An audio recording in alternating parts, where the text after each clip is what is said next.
Home meeting ரொம்ப இம்பார்ட்டண்டான ஒரு விஷயம். நம்ம இதில ஹோம் மீட்டிங் வந்து ஒரு பெரிய விஷயமா எடுத்துக்கிட்டது கிடையாது. இப்போ ஒருத்தனும் அவன் ஃபேமிலி இன்ட்ரோடியூஸ் பண்ணல, அவன் குழந்தைங்கள காட்டல, அவன் ஃபேமிலிய யாருக்கும் காட்ட மாட்டான் அப்படின்னா, அவன் அவ்வளோ க்ளோஸ் இல்லன்னு அர்த்தம். 20 கூப்பிட்டா 2 பேர் தான் வருவான். அந்த 2 பேரு வராம இருக்கிறதுக்கு அந்த 2 பேரை 20 பேர் கூப்பிடுறது எப்படி? 20 பேருக்கு பதிலா 30 பேர் எப்படி வருவாங்க?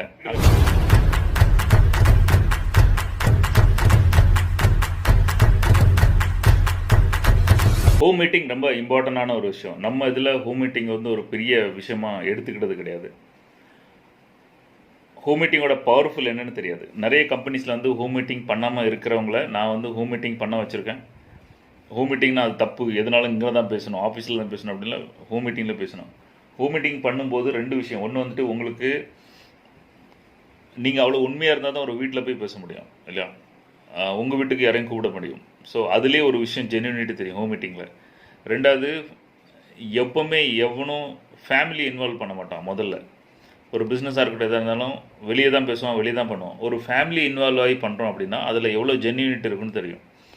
இப்போ ஒருத்தனும் அவன் ஃபேமிலி இன்ட்ரோடியூஸ் பண்ணல, அவன் குழந்தைங்கள காட்டல, அவன் ஃபேமிலியை யாருக்கும் காட்ட மாட்டான் அப்படின்னா அவன் அவ்வளோ க்ளோஸ் இல்லைன்னு அர்த்தம்.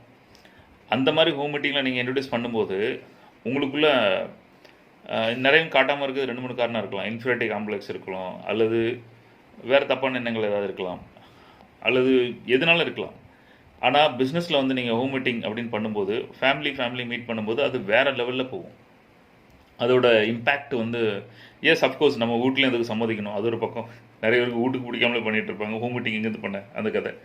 பட் ஹோம் மீட்டிங்கோட பவர் என்னன்னு புரிஞ்சுக்காங்க. ஹோம் மீட்டிங் வந்து செம்ம பவர்ஃபுல். அது ஒன்று ஒன்றா பார்ப்போம். ஹோம் மீட்டிங் எப்படி பண்ணணும். ஹோம் மீட்டிங் பொதுவாக எப்போவுமே வந்து வீடு பார்த்துக்காங்க, எவ்வளோ பேர் இருப்பாங்க, எப்படி இருப்பாங்க, அதுக்கு தகுந்த பண்ணுங்கள். எத்தனை பேர் கூட்டா எத்தனை பேர் வருவான் அப்படின்னு ஒரு கதை இருக்குது. எப்படி இன்வைட் பண்ணும் அப்படிங்கிறத நம்ம வேறு வீடியோஸில் பார்க்கலாம். ட்ரைனிங் எடுக்கவங்க இந்த மாதிரி விஷயங்கள் நீங்கள் படிக்கலன்னா கேட்டு தெரிஞ்சுக்காங்க. ரைட்டாக பர்சனல் கோச்சிங் எடுக்க அவங்களும் சொல்லிடுறேன்.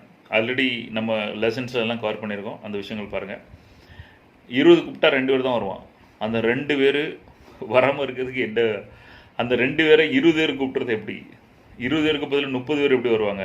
அந்த விஷயங்கள்லாம் படிங்க. ஓகே, அதில் எவ்வளோ என்னால் யூடியூப்பில் வீடியோ கொடுக்க முடியுமோ நான் கொடுக்குறேன். என்ன மாதிரி இன்வைட் பண்ணணும், சரியா? ஸோ ஒன்ஸ் ஹோம் மீட்டிங் பண்ணியாச்சு, எல்லோரும் வந்துட்டாங்க, உட்காந்துறாங்க. எப்படி அந்த மீட்டிங் கண்டக்ட் பண்ணணும், இது ஒரு பெரிய பெரிய விஷயம். நிறைய பேர் தன்னோட திமிருதனத்தில் ஹோம் மீட்டிங் பண்ணுவாங்க.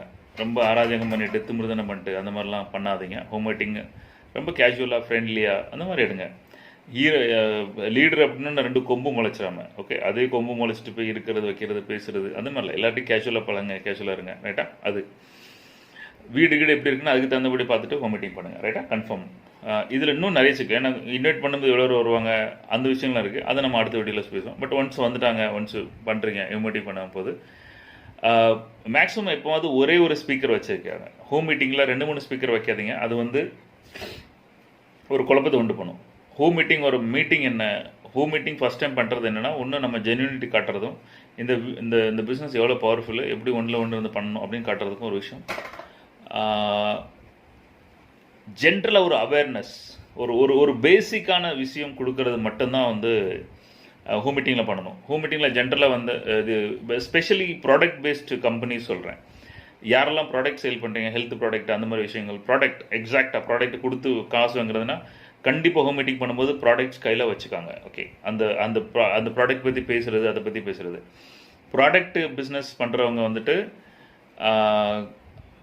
இன்வைட் பண்ணும்போது இது ஒரு ஹெல்த் அவேர்னஸ் ப்ரோக்ராம், எல்லோரும் அப்படி தான் இன்வைட் பண்ணுவீங்க. ஒரு ஹெல்த் அவேர்னஸ் ப்ரோக்ராம், அதாவது ஒரு ஸ்பெஷல் அந்த மாதிரி நோய், அந்த மாதிரி நோய்க்கெல்லாம் எப்படி அதை பற்றி வரலாம் அப்படிங்கிற மாதிரி கூப்பிட்டுங்க.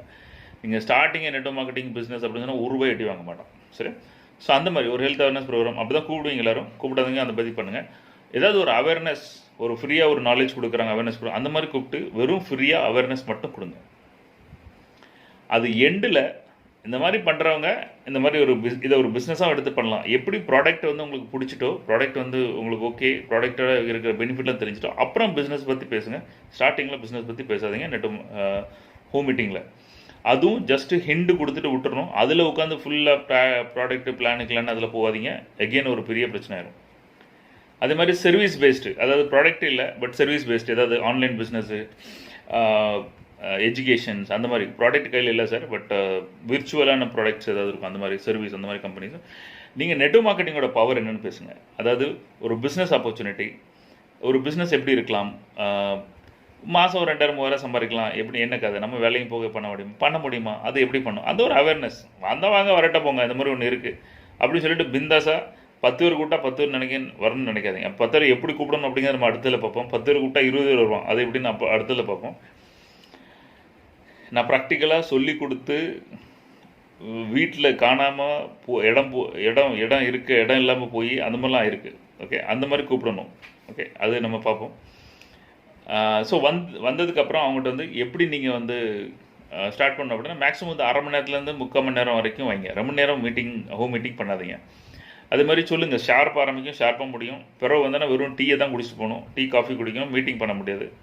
இப்படி நீங்கள் தெளிவாக சொல்லும்போது வர்றவன் டயத்துக்கு வருவான். அந்த மாதிரி வரவங்க டயத்துக்கு வருவாங்க. பொதுவாக ஹோம் மீட்டிங்ஸ் எல்லாம் லேடிஸ் தான் பண்ணுவாங்க. அது பண்ணாதீங்க. வந்து பிஸ்னஸ், இன்கம்மு, ஏதாவது உங்களுக்குன்னு ஒரு பேசிக்கான விஷயம் இருக்கும். அந்த மாதிரி விஷயத்தை வச்சு தான் நீங்கள் வந்து நெட்வொர்க் மார்க்கெட்டிங்கில் பேசணும். மேக்ஸிமம் அரை மணி நேரத்தில் 3/4 மணி நேரங்களை வைங்க. ரொம்ப முக்கியமான விஷயம், நீங்கள் மீட்டிங் ட்ரைனிங் எடுத்துகிட்டு இருக்கும்போது யாராவது ஒரு 2 மணி நேரம் தலையை ஆட்டுவாங்க, ரொம்ப இன்ட்ரெஸ்டிங்காக இருப்பாங்க, ரொம்ப இன்ட்ரெஸ்டிங் கேட்பாங்க. இம்மீடியட்டாக நீங்கள் அவங்க வீட்டில் ஒரு ஹோம் மீட்டிங் இம்மீடியட்டாக வச்சுருங்க. எந்த ஹோம் மீட்டிங் முடியும் போதும் அடுத்த ஹோம் மீட்டிங்கில் டேட்டு டிக்ளேர் ஆகணும். அடுத்தால நம்ம அந்த அக்கா வீட்டில் நம்ம ஹோம் மீட்டிங் வைக்கிறோம், இத்தனாம் தேதி இத்தனை மணிக்கு, அன்றைக்கே ஃபிக்ஸ் பண்ணி டீயை குடிச்சு அனுப்பி விட்றோம், நீங்கள் போயிடணும். பொதுவாக எவ்வளோ ஹோம் மீட்டிங்ஸ் பண்ண முடியுமோ பண்ணுங்கள். வாரத்தில் 2, 3 அந்த மாதிரி பண்ணுங்கள். இப்போ பண்ணிவிட்டு அப்புறம் ஒரு ஊருக்கு கழிச்சு 2 மாதம் கழிச்சு இன்னொரு ஹோம் மீட்டிங்னா மக்களுக்கு வந்து அந்த இது இல்லாமல் போயிடும். சுற்றி அங்கே பக்கத்து வீட்டில் எல்லாம் வைக்கும்போது எல்லோரும் பண்ணுறாங்க அப்படிங்கிறது அந்த சோஷியல் கேரண்டி கிடைக்கும். எல்லோரும் பண்ணுறாங்க, எல்லோரும் பார்க்குறாங்க, எல்லோரும் செய்கிறாங்க அப்படிங்கும்போது பண்ணாதவங்களும் அரையும் குறையமாக இருக்கிறவங்களும் இன்ட்ரெஸ்ட் இல்லாதவங்களும் எல்லோரும் பண்ண ஆரம்பிப்பாங்க. ஏன்னா எல்லோரும் பண்ணுறாங்க அப்படிங்கும்போது அந்த விஷயங்கள் வந்து வரும். புரியுதா? ஸோ இது யாரோட ரெஸ்பான்சிபிலிட்டி? அந்த ஸ்பீக்கர் யார் அந்த மீட்டிங் வந்து ஹோல்டு பண்ணி ஒரு ஸ்பீக்கர் வந்து யார் பேசுகிறாங்களோ அவங்களோட ரெஸ்பான்சிபிலிட்டி. ஆனால் அவங்க சொன்னால் நடக்கும். யார் ரொம்ப இன்ட்ரெஸ்டிங்காக இருக்காங்களோ 2 வீடு 3 வீடு யாரெல்லாம் கொஞ்சம் இன்ட்ரெஸ்டிங்காக இருக்காங்களோ பார்த்துட்டு உங்கள் வீட்டில் புதன்கிழமை வச்சிரும், அவங்க வீட்டில் வெள்ளிக்கிழமை வச்சிரும், இந்த அக்கா வீட்டில் சண்டே வச்சிரும். Right, done. எல்லோரும் சொல்லிடுங்க 3 மணிக்கு எல்லாம் வந்துடும். ஸோ இந்த ஆட்கள் திரும்ப ஒரு தடவை போய் பார்க்கணுன்னா அங்கே போய் பார்க்கலாம். உடனே சாப்பாடுக்கு பாட்டு பிரியாணி போடணும்னு தேவையில்லை. ஒரு டீ, காஃபி, ஸ்நாக்ஸு உங்களால் என்ன முடியுமோ அந்த மாதிரி ஒரு விஷயங்கள் பண்ணணும். அவங்களுக்கும் ஸ்பீக்கர்ஸுக்கு எங்கேனாலும் தரையில் உட்காந்து விடுதும் நின்றுக்கிட்டதும் எப்படினாலும் ஓகே வரும். ஏன்னா வீடு இல்லையா, நீங்கள் கார்பரேட் ஆஃபீஸ் கிடையாது. ப்ராடக்ட் பற்றி பண்ணுறவங்க வந்து ப்ராடக்ட் பிஸ்னஸ் பண்ணுறவங்க வந்து கண்டிப்பாக அவங்க ஸ்டாக்ஸு உங்களோட பிஸ்னஸ் அங்கே வைங்க. இன்றைக்கி இந்த இடத்துல வாங்கினீங்க அப்படின்னா அந்த மாதிரி கொடுத்துட்டு ஒரு சாம்பிள் எல்லோரும் கொடுக்கலாம். அந்த இடத்துல நீங்கள் அவங்கள பர்ச்சேஸ் பண்ண வச்சிடணும். வேணுமா வாங்கிக்காங்க, இந்த மாதிரி விஷயங்கள் இதில் இருக்குது, வேணால் ஒரு சின்ன டிஸ்கவுண்ட் அன்றைக்கி வேணால் நீங்கள் இன்றைக்கி வேணால் வாங்கிக்காங்க, மற்ற நாள் நீங்கள் வாங்கினா எம்ஆர்பியில் இருக்கும் அப்படிங்கிற மாதிரி ஒரு விஷயம் பண்ணி அந்த ப்ராடக்ட் அன்றைக்கி கன்சியூம் பண்ண வச்சுருங்க. ப்ராடக்ட் பேஸ் கம்பெனியாக இருந்தால் அன்றைக்கி இது வச்சுருங்க. மற்றவங்களா இருந்தால் ஏதாவது மினிமம் நீங்கள் ஒரு சின்ன ஐடி போடுங்க, ஒரு ஐடி போடுங்க. நான் சொல்கிறது ஏதாவது ஆன்லைன் பிஸ்னஸ் அல்லது ஆன்லைன் எஜுகேஷன்ஸ் அந்த மாதிரி நெட்வொர்க் மார்க்கெட்டிங் பண்ணுற ஒரு இதாக இருந்துச்சுன்னா ஒரு சின்ன சாம்பிள் மாதிரி கொடுக்க சொல்லுங்கள். பட் எகெயின் நான் சொல்கிறேன், இந்த தண்ணி தெளித்து 24 நேரத்தில் க்ளோஸ் பண்ணுறோம் அந்த கதை சொல்லலை. அவங்கள கூடயே வச்சு கொண்டு போங்க. இதில் வர என்னென்ன பிரச்சனை இருக்கும், என்ன சிக்கல் இருக்கும், எப்படிலாம் நம்மளை கேவலப்படுத்தாங்க, கூப்பிட்டா எவ்வளோ வரமாட்டான். ஏன்னா நம்ம சமுதாயமே அப்படிப்பட்ட சமுதாயம். இந்த விஷயத்த புரிஞ்சு நடங்க. நம்ம இந்த இண்டஸ்ட்ரியில் முதல்ல என்ட்ரி அடிச்சிட்டோம், இதில் பிறகு என்ட்ரி அடிக்கும் கொஞ்சம் லேட் ஆயிரும். ஓகே, உங்களுக்கு இது புரிஞ்சால் ஓகே, இல்லைன்னா ஒன்றும் ப்ராப்ளம். அந்த மாதிரி தான் எல்லாத்தையும் பேசணும். ஹோம் மீட்டிங் ரொம்ப சாதாரணமாக நினைக்காதீங்க. ஹோம் மீட்டிங் பண்ணுறவங்கலாம் பெரிய பெரிய லீடர்ஸாக இருக்காங்க. இன்றைக்கி லட்சமாக கோடியாக சம்பாதிக்கிறவங்க எல்லோரும் ஹோம் மீட்டிங்கில் ஸ்டார்ட் பண்ணவங்க தான். இன்றைக்கும் அவங்க ஹோம் மீட்டிங் தான் நம்புகிறாங்க. ஹோம் மீட்டிங்கோட பவர் தெரியாமல் இருக்காதீங்க. ஹோம் மீட்டிங் போனதுக்கப்புறம் ஹோமில் போய் எப்படி பழகணும், எப்படி பேசணும், எப்படி பேச்சை ஸ்டார்ட் பண்ணணும், அப்புறம் க்ளோசிங் எப்படி பண்ணணும், என்ன மாதிரி பேசணும், இது ஒரு தனி ட்ரைனிங்கு. அது நம்ம அடுத்த கம்மிங் வீடியோஸில் பேசலாம். ட்ரைனிங் எடுக்கவங்க இதை மறக்காமல் அந்த விஷயத்தெல்லாம் கேட்டு தெரிஞ்சுக்காங்க. ஸ்பெஷலி இந்த பாடம் வந்து ப்ரெசன்டேஷன் ஸ்கில்ஸில் இருக்கும். ப்ரெசன்டேஷன் கொடுக்குறது, நீங்கள் ஜூமில் ப்ரெசன்டேஷன் கொடுத்தாலும் சரி, நேரில் ஹாலில் ப்ரெசன்டேஷன் கொடுத்தாலும் சரி, ஹோம் மீட்டிங்கில் ப்ரெசன்டேஷன் கொடுத்தாலும் சரி, எப்படி ப்ரெசன்டேஷன் கொடுக்கணும், ஒரு வீடியோ பண்ணாலும் சரி எப்படி பண்ணணும் இப்படிங்கிற விஷயத்த வந்து நீங்கள் படிங்க. ஏன்னா இந்த இந்த ஹோம் மீட்டிங் தான் நான் பண்ணிக்கிடுறோம், 30 பேர் இருப்பாங்க, நின்று பேசணும் அவ்வளோதானே, பேசிக்கலாம். அப்படி இப்படி கிடையாது. அதுக்குன்னு சில முறைகள் இருக்குது. படிங்க, நிறைய ப்ராக்டிஸ் பண்ணுங்கள். உங்கள் அப்லைன் எல்லோரும் எப்படி பேசுகிறாங்கன்னு பாருங்கள். சார் அவர் இதோட ரொம்ப மோசமான டைப், ரொம்ப வெக்கப்படுவார் அப்படின்னா அதோட அப்ளைன் பாருங்கள். எங்கெங்கெல்லாம் என்னென்ன விஷயங்கள் படிக்க முடியுமோ படிங்க. நான் நிறைய தடவை சொல்லியிருக்கேன், மார்க்கர் எடுத்தவன் மாலிகாவான்னு சொல்லுவாங்க. அதாவது மார்க்கர்னால் மார்க்கர் எழுதுறதை எடுத்தவன் வந்து மாலிகாவான். மாலிக்னா தலைவன், முதலாளி, அந்த மாதிரி. ஸோ ஒரு ட்ரெயினர் ஆகிறது ரொம்ப ரொம்ப முக்கியம். சொல்லிக் கொடுக்குறது ரொம்ப ரொம்ப முக்கியம். அந்த மாதிரி பவர்ஃபுல்லான ஆளாக மாறது பாருங்கள். ட்ரைனிங் நீங்கள் கொடுக்கும்போது அதை எப்படி கொடுக்கணும், முக்கியமான ஆட்களை எப்படி பேசணும், அவங்கள எப்படி நம்ம மீட்டிங்கில் இன்வால்வ் பண்ணணும், அந்த மாதிரி விஷயங்கள்லாம் ரொம்ப கவனம் பண்ணுங்கள். நிறைய பேர் வந்து பேச ஆரம்பித்தா பொருள் லெக்சர் கொடுத்துட்டு போயிடுவோம். நான் லெக்சர் கொடுக்காதீங்க. என் ட்ரைனிங்கில் நீங்கள் பார்த்தீங்கன்னா தெரியும், நான் எல்லோரும் பேச வைப்பேன், எல்லார்ட்டையும் கேட்பேன். இன்ட்ராக்ஷன்ஸ் மாதிரி இருக்கணும், அது கவனமாக இருங்க. இன்ட்ராக்ஷன்ஸ்க்கும் எகைன் எந்த மாதிரி கேள்வி கேட்கிங்க, எவ்வளோ கரெக்டான கேள்விங்க, உங்களோட கிரெடிபிலிட்டி என்ன, உங்களோட ஆட்டிடியூட் என்ன, தன்னை தானே பெரிய பருப்புன்னு நினச்சிட்டு இருக்கீங்களா, இந்த மாதிரி விஷயங்கள்லாம் ஹூம் மீட்டிங்கில் அடிபட்டுரும். ஸோ அதெல்லாம் கவனமாக பண்ணுங்கள்.